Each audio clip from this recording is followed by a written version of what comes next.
Hey everyone, PSK2329 here.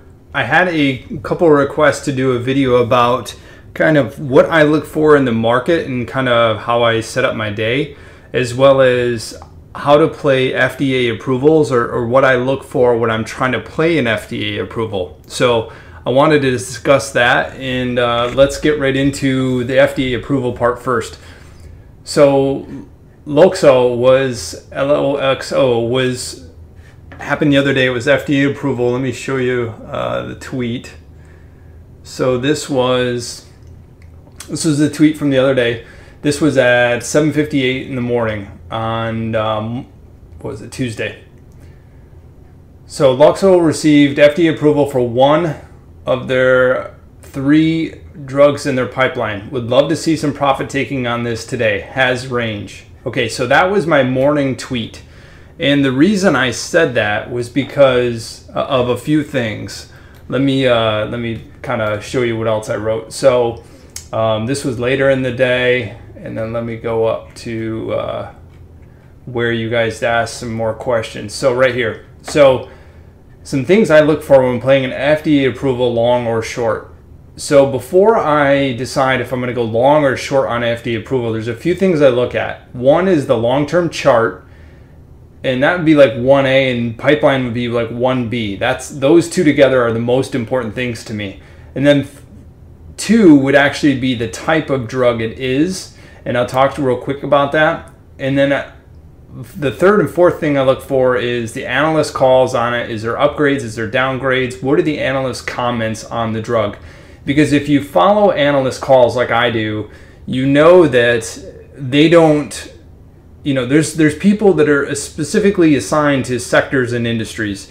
And so the bio people are on this stuff, and they've been on it since the initial orphan stage of this drug. So, when this comes out of FDA approval, it's not just landing on their desk. They know exactly what's going on with this. They know how it's going to price in the market. They know if the response was good or not. Was the positive data? Was it negative data? Was it good positive data, or was it kind of neutral positive data? Things like that. And then also the institutional ownership. And I'll walk you through what I look for when kind of making my decision on stuff like this. So, like I said, the first thing I do is look at the long-term chart. So if you pull up their long-term chart, you can see this stock was hovering around the teens forever, from 14 on, 15 into 16. Now we're starting to get into the 20s and 30s, and then right about beginning of 2017, the stock really started to take off.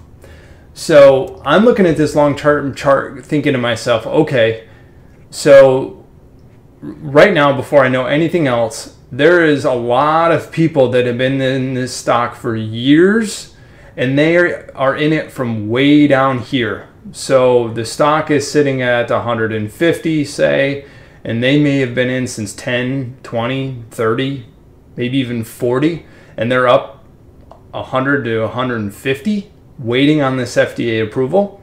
Okay, there's probably going to be some profit taking. So like I said, then the second thing I look at is their pipeline. So let's look at their pipeline. So I go to Biopharm Catalyst, which is a great website. It gives you all this information.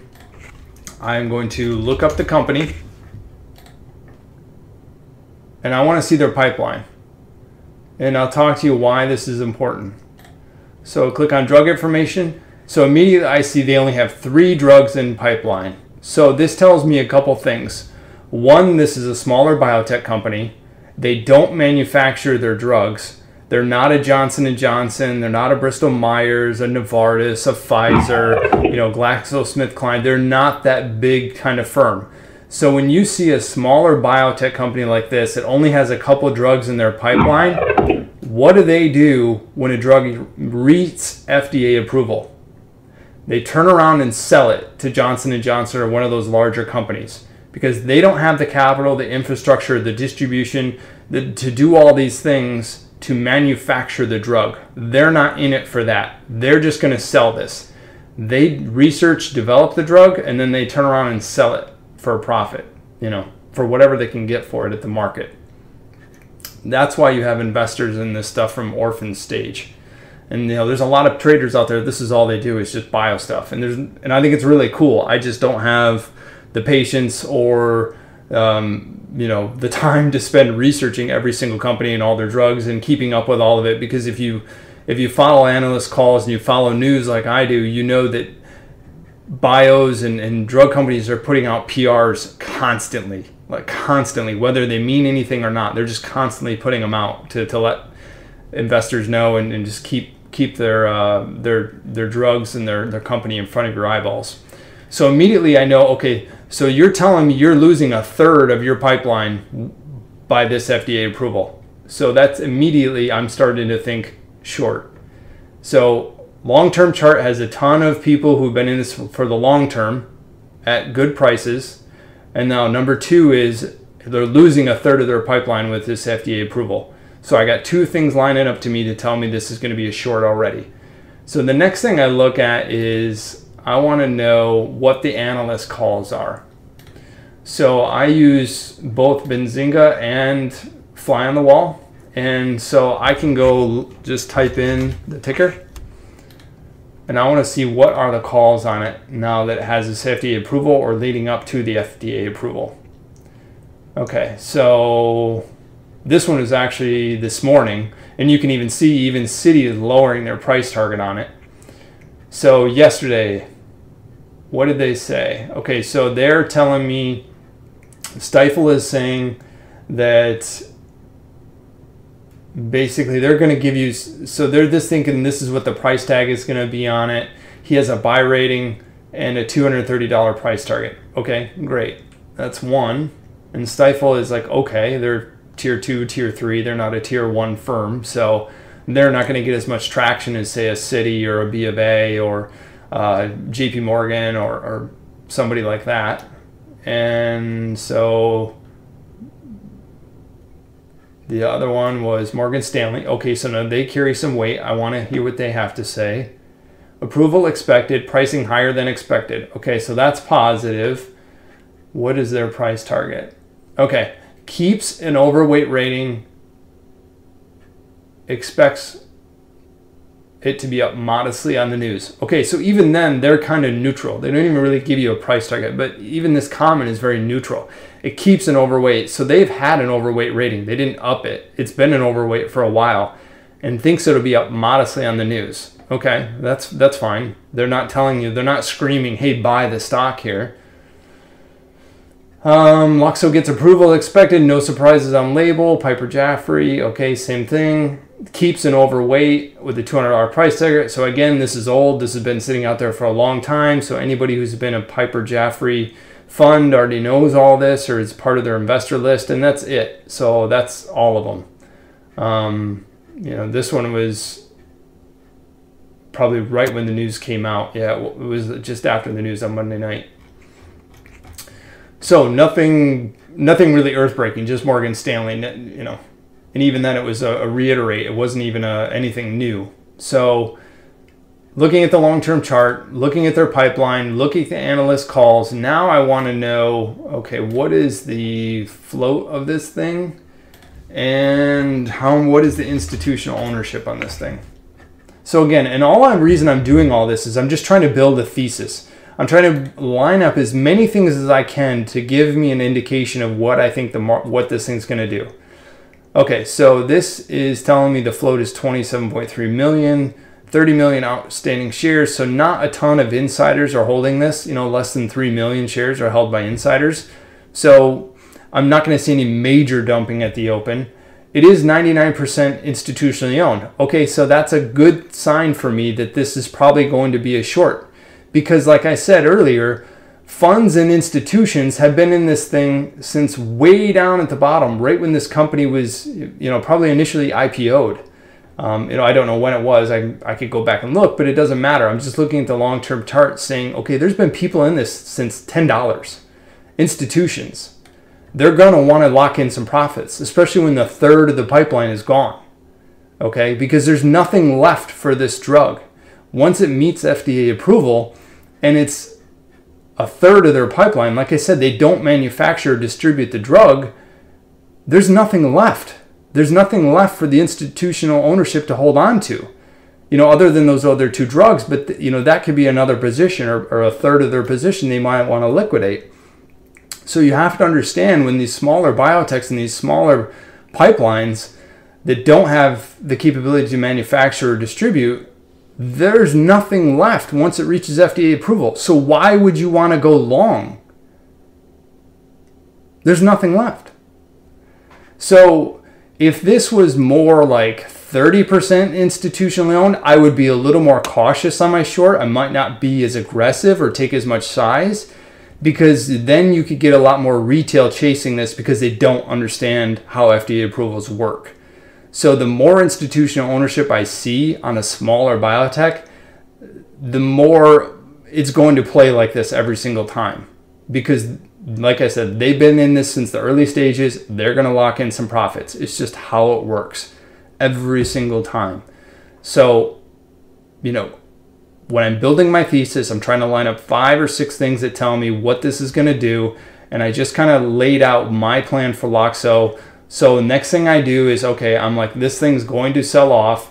That's why I said at 7:58 in the morning that I want to see some profit taking on this. So my next thing to do is go in and look at the daily chart and say, okay, where is my next line of support if this thing does sell off? So I wanted to fill this gap. I'm like, okay, get me to at least 144. And then if we can break through 144, because it's not that strong of resistance, maybe we can get down to this level, which would be then, let's say the 139, 138 range. So that was my plan of attack. So go back to the chart. This is pre-market. It's gapping up. It's at 158 pre-market. So this is Monday night. This is Tuesday morning. Ding, ding, ding. The bell rings. Look what happens. Immediately, you get just this little pause right at the open. Everybody's kind of like, okay, do I go long? Do I go short? And then bam, you have your institutions come in and just start unloading their shares. And you can see this is just a nice gradual stair step down. Never really crossed over any of my EMAs. It was just a steady, gradual sell. No reason to panic, no reason to cover. So then once I started seeing some basing here, I covered half my position, left the rest on. So we were already down to my level of the 142. So like I said, I wanted to see 144 and test. But when it blew right through 144, I'm like, okay, we got more to go. But I did expect kind of a bounce and come back towards that 144, because that 144 was good support. But I wanted to see it retest it. So once we blew through, I covered half, and then I just left the rest on to see if we could get more. Now, once we came back down and we couldn't cross back over, I couldn't get a candle above this ADMA. I'm like, okay, let's see what happens next. Sure enough, it washes out. Then once it started to pop back towards over this EMA, this is when I covered the rest, and I didn't get the rest of this move, but that's okay. I locked in the majority of my profits down here. I let a little bit ride just to see if I could get a little bit more down to the 138s. Eventually it did get there, but I felt like, okay, once we kind of bounce back over, now we might see some buying come back in, because it almost filled the gap from the previous day. I'm sorry, from what I saw on the daily chart. So I thought maybe we might start seeing some basing and maybe some buying coming back in. But, it just kind of faded off the rest of the day, which is fine. I just kind of moved on with my day. The market was going up. So this was just kind of a side position. Nice, easy, stress-free trade. But again, moving forward, that is how you can learn to play FDAs and kind of what to look for. Now, if you get like a Novartis, a Merck, anything like that, a big company, Johnson & Johnson like that, when they get FDA approval, or they get not FDA approval, or something fails a phase 3, you're not going to see a huge move in the stock. If it does wash out, more than likely it's just going to get bought right back up, because their pipeline is so big. One drug isn't going to make or break the company. They've got hundreds or if not thousands in the pipeline. So, to them, it's no big deal. But to a company that only has 3 drugs in their pipeline, when you lose a third of it, and that's why it's important to understand the phase 1, phase 2, phase 3, and how they impact the company. And the other thing is, what kind of drug is it? I want to know, okay, if it's a cancer drug and it meets FDA approval, obviously that is going to be huge news. You're probably not going to want to short that. That will have huge upside potential. But if it's just like something that's every day you go to your doctor for, like your eyes or your nose or your blood or something like that, then something orthopedic even, it's not going to be that big a deal. There's going to be a lot of profit taking. So I hope that helps understand my thought process behind LOXO, the short on it, why I felt very strongly about the short, and kind of how you can play these smaller bios moving forward, especially on FDA approval. That's my favorite. The other is positive phase 2. That's my other favorite because the stock is probably going to rip. Phase 2 and phase 3 are big. And then the other thing is, you guys wanted to know kind of how I set up my day. So kind of going back to what we were just looking at. So this is kind of how I set up my day. So in the morning, what I do is I come in and I look at what's gapping up, what's gapping down. I have some scanners. Benzinga Pro has a scanner. I can use this one. I have a couple other ones I use, but that's one of them I use. I can see what's gapping up in the pre-market, and then I can follow what's going on during the day, and then I can look at what just gapped up or down after hours. So I like it. I have it set for anything $5 or higher. I don't typically like to play anything less than $5. Once you start getting under $10, I think you're just running into huge manipulation and there's no edge. You really just have to play the tape, and it's a quick in and out. You're not looking to marry a stock like that because the edge belongs to the pumper or whoever the insider is. Just if you've ever traded low floats or low caps, you understand how they work. I mean, the thing you need to understand when you're trading those is you don't have the edge, they do. So hit it and quit it. Don't marry those stocks because you will get run over. So what I do is I'm looking for spiking up, spiking down, and then I go through all my analyst calls. So on the fly, I use Street Research, and I look at the day, and then I go by firms. And then, obviously I've been doing this long enough that I have them in my head. What's my tier 1, tier 2, tier 3, tier 4, and how I think it's really going to impact the stock and what the call is. So I'm not going to get into how I analyze these calls, but just know this is what I use and this is how I do it. So this is what I'm doing 2 hours before the market open. And these are the tweets you're putting that you see me putting out. So if you see me putting out a tweet, it's obviously a call I like. It doesn't mean I'm going to play it. It just means it's something on my radar and it's something I'm watching. It could be even just for the intraday, or it could be something I'm looking at for a long-term swing, or something that I have a few people that follow me that just are looking for certain information.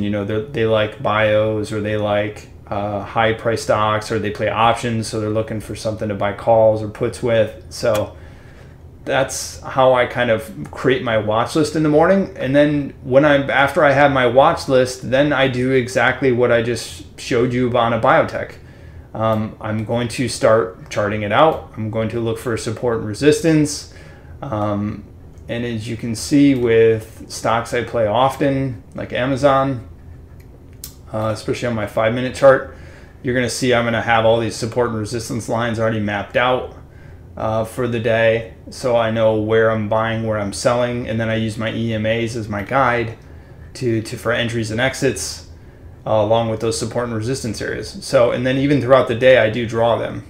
For some reason, they're not showing up on what I did today, but a lot of times throughout the day, I'm looking at, okay, where's my support and resistance? And I'm just drawing lines. I'm drawing support and resistance. And then throughout the day, I'm drawing trend lines. And I'm saying, okay, like for example, on Tuesday, this was in a downtrend. Okay, once it broke the downtrend, the EMAs crossed over. Now I want to get back in it. I'm going to wait for a pullback towards the EMAs, pull back towards the EMAs, grab some calls, go long. Okay. Just basic stuff like that. That's pretty much how I trade. And And then I have a few other indicators kind of tell me where to get in and where to get out. So if you have any questions on that, I hope that helps. It's, you know, I'm looking for things with relative strength or relative weakness compared to the market. You know, if you see stocks going up and the market is going down, that's relative strength. That stock doesn't care, and the buyers don't care what the rest of the market is. It's going to keep doing what it's doing. So if you see a stock going up and the market is going down, chances are that that's still going to be a good long for the day, because it's probably going to keep going. There's a reason that's making that kind of move, and vice versa. If you see the market going up and a stock's going down, like I think Roku was doing that today, there's something going on. There's some real weakness in this, and it never really did break out. So there's something up here. So something like this, you know, if you're shorting it, you can pretty much hold short as long as it's still holding trend. You know, obviously once it breaks trend, you want to get out, but you know, the chances are this is going to continue to be weak, especially if the market is ripping. You know, that's a red flag. There's something going on. But again, if you just watch my other video, I talked about beating down names when the market is ripping. That's what I'm looking for. And I knew that, you know, if you look at Amazon's daily chart, you know, it's down. It was at almost 2050 at its highs, and it's all the way down 100 points, or I'm sorry, almost down 500 points, you know, since it's almost 600 points from its all-time highs. Are you kidding me? The stock is beat down big time compared to where it was just a couple months ago. So when the market's ripping, you can bet I'm going in heavy on something like this, because I know it's going to bounce back. It's going to have a big move in it. Same thing with Apple. You know, it just got clobbered the past few weeks. So when the market's ripping, I'm going to look for money to start flowing back in this thing and make a big move. So, you know, a lot of this is just the one thing I can tell you about trading, and I haven't been doing this that long either, but the one thing I can tell you is that you need to learn what are your beta stocks, what are your movers, what are your growth stocks, what are your value stocks, kind of understand how the sectors work, how they flow, you know, some individual names within each sector that you can kind of go to. Like, for example, if news comes out about China stocks have been getting their teeth kicked in. So if we get positive trade news on China, I'm going to be buying up all the China names I can remember. You know, from YY, Bizun, Baidu, Baba. I'm going to be looking to go long all of those stocks, because they've been so beat down that if we get positive China trade news, those stocks are going to rip. So, you know, the way I play news is understanding where the best opportunity is, where my edge is, and then understanding where I can capitalize. You know, if you're in a trade and it's not working, you know, and the rest of the market is ripping and this stock isn't going anywhere, that's a red flag that you need to get out of that trade and move on and find something else that is moving with the market, instead of just staring at it, watching and waiting for it to do nothing. So the other thing is to narrow your focus. You know, just have 1, 2, or 3 stocks that you're watching for the day, and maybe only playing one. If you're struggling because you're watching too many things, that means your attention span is too diluted. You're not focused enough. You don't have enough capacity to focus on enough things. It's like trying to watch 4 TV shows at once. You're not going to remember any of it, and you're not going to have any clue what's going on in either of them. And that's kind of how your trading is. And the other thing I see a lot too, especially if you're a newer trader, is, and I don't understand why people train this way, but a lot of chat rooms I see out there trade on a 1-minute or 2-minute chart. I'm sorry, if you're brand new to this, it's like drinking from a fire hose. Everything's going at warp speed in your face right now. So why would you want to trade on a 1-minute timeline? That's like trying to learn how to drive in the Daytona 500, and every little bump and turn and bounce is at high speed is just, you know, you're ready to crap your pants. So if you're newer to trader, you need to slow things down. You need to be in the slow lane doing 25 miles an hour. And one of the ways to do that is to slow down your charts, slow down your time frame. Move to a 10 or 15-minute chart, because it's going to slow down every little bump and bruise and hiccup and yank and pop and jerk in the chart, and it's going to give you a better picture. until you're at the point where you can control your emotions, and every little bump and bruise isn't going to shake you out.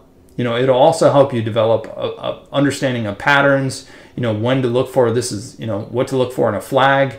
Like this is, to me, this is just screaming giant flag. If I was to draw it out for you, a flag would look like this, like where you have a giant flagpole, and then you have a flag waving in the wind. So you draw it on, just draw a trend line like this. This is a flag. So what I'm looking for, this is a very bullish flag. When you see consolidation like this, when you see it getting a little extended, you want to see it consolidate back towards the trend. So this is a beautiful flag. And let me try to change this color for you real quick so you can kind of see it. But this is just a beautiful flag. And now what I'm looking for is, if I say I missed this move, or I want to get in this move, or I want to add some in this move, if I sold into the pop and I want to add some more back, I want to wait for the consolidation back towards the trend, look for the hold of it, and then I could add some long into this EMA here, and then wait for the flag. There's a couple ways you could play this. One is you could add in here when it's holding on the second candle on the EMA support, or you could wait for the flag break. As you get more experienced, you feel more comfortable here, because I know my defined risk is at the bottom of this candle. If I'm going to go a little early with just adding on a little more, my risk is going to be right at the bottom of this candle, because I don't want it, I don't want the chances this is going to keep going down. But, obviously I knew where we were in the market. I knew that everything was extremely bullish, that we were breaking out, that we were just a little extended. We needed to pull back.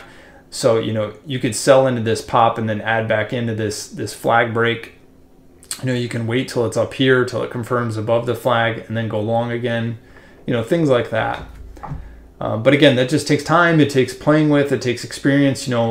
Draw lines throughout the day. I guarantee they're going to help you, especially if you're not using any kind of EMAs and you're newer.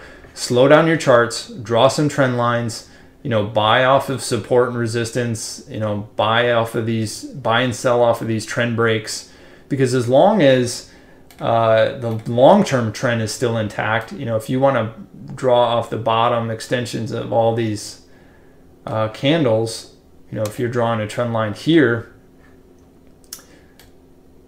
you can see the long-term trend is still intact. This is still a bullish trend. Until it breaks this long-term trend, it's a long, especially if you're in from down here. There's no real reason to sell yet. But again, that's another video at another time. But anyways, hope you enjoyed the video. Hope you liked it.